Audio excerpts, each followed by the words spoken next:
de cette antenne-là pour remercier d'abord le gouvernement.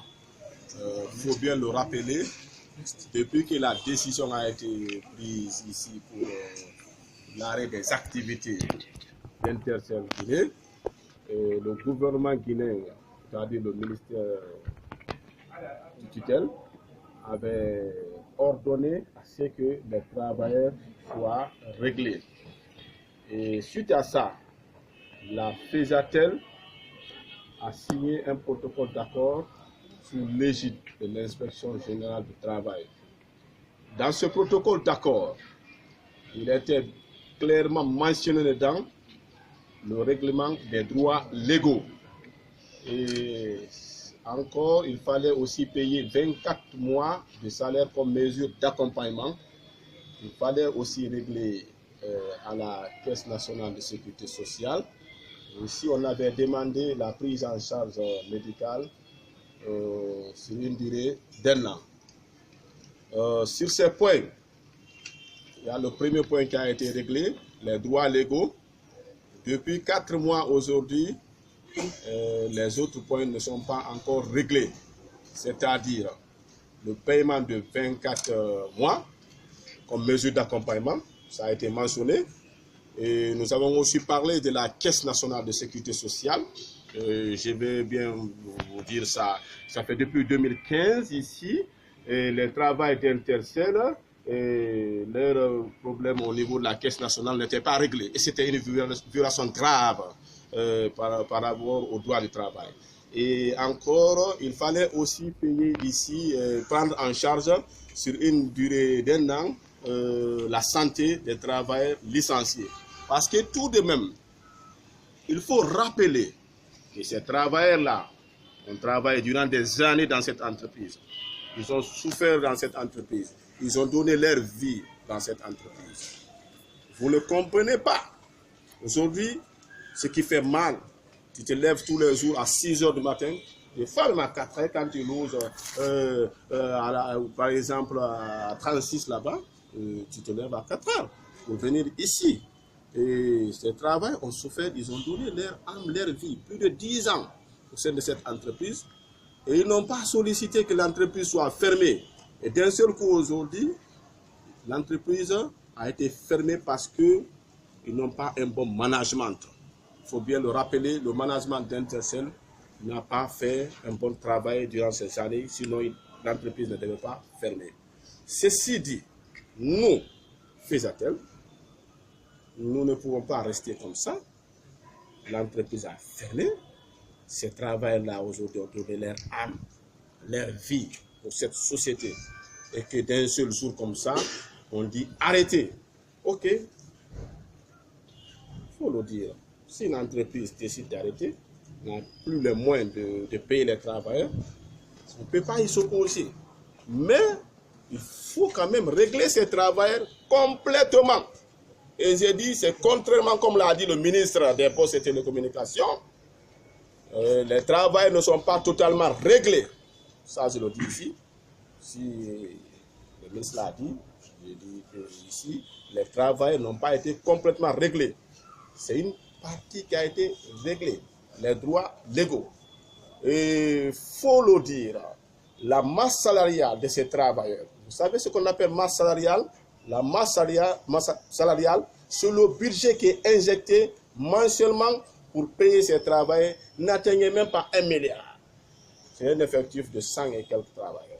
Cela est grave. C'est ce qui dénote que les travailleurs du secteur des postes et télécommunications ne sont pas payés bien. Une entreprise de télécommunications qui est cotée bourse aujourd'hui, vous le connaissez bien, ce qu'on appelle le groupe Soudatel, qui sont cotés bourse aujourd'hui. Une entreprise de ce genre ne peut pas dégager un montant d'1 milliard comme masse salariale mensuelle. Cela était grave. Et pour ça, nous appelons l'ensemble des travailleurs du secteur des postes et télécommunications. Nous appelons les structures de la FESATEL, c'est-à-dire les sections syndicales. Nous appelons les délégations syndicales à s'unir, à se mobiliser pour soutenir les travailleurs d'Intercell. Parce que ce qui est arrivé aujourd'hui au travail d'Intercell, on ne le souhaite pas, ça peut arriver aussi une autre entreprise. C'est leurs droits aujourd'hui qui sont violés. Nous avons signé un protocole d'accord. Partons-nous, levons-nous pour que ce protocole d'accord-là soit respecté. Il faudra encore qu'on vous dise une chose. Pour nous, ces travailleurs encore ne sont pas encore licenciés. Parce que quand tu es licencié, normalement tu dois avoir, on va t'adresser un courrier de licenciement que toi-même tu dois signer. Mais jusque maintenant là, ces travailleurs ne sont pas encore reçus ce courrier. Donc pour nous, ces travailleurs-là ne sont pas encore licenciés. Et nous allons aussi profiter ici pour parler des taxes au niveau du secteur des postes et télécommunications. Aujourd'hui, l'État a imposé des taxes au management, au patronat du secteur, qui font que les travailleurs guinéens sont très mal payés. Parce que je vais vous dire, quand vous prenez seulement la TCT, taxe sur la communication des appels téléphoniques, c'est ici, je vais dire que pour nous, il n'y a pas de l'association des consommateurs. Parce qu'au lieu que l'association des consommateurs se dit, oui, tel opérateur a fait ça, lui il a fait ça, il a fait ça. Pourquoi aujourd'hui, l'État se permet de taxer nos voix et que l'association des consommateurs ne peut pas dénoncer ça? Vous savez aujourd'hui les montants que nous payons des centaines de milliards par an. Juste pour la TCT. Il y a l'OGP. Au niveau de l'OGP aujourd'hui, quand nos patronats envoient des messages de communication, nous sommes taxés. Et encore 3% de notre chiffre d'affaires aujourd'hui encore est taxé. Même les taxes sur les FH aujourd'hui, normalement cela devrait être embarqué dans le package de la licence.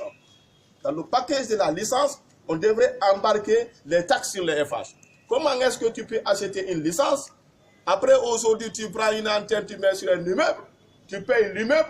En même temps, on te dit, l'État encore vient te dire que de la liaison A vers la liaison B, l'État encore te demande encore de payer. C'est pendant que tu payes l'immeuble, en même temps, tu as payé la licence. Donc, dans ces jours à venir, nous travaillons du secteur des postes et télécommunications, nous allons nous mobiliser. Parce que ce sont ces taxes aujourd'hui qui font que les travailleurs guinéens du secteur des postes et télécommunications sont très mal payés. Allez-y dans les autres pays de la sous-région, vous allez voir un travailleur, par exemple, du groupe MTN, du groupe Orange, Celcom et autres, allez-y voir comment ils sont bien traités. J'avoue que ce n'est pas la même chose. Ils sont à l'aise parce que tout simplement aujourd'hui, l'État a pitié de ces travailleurs-là.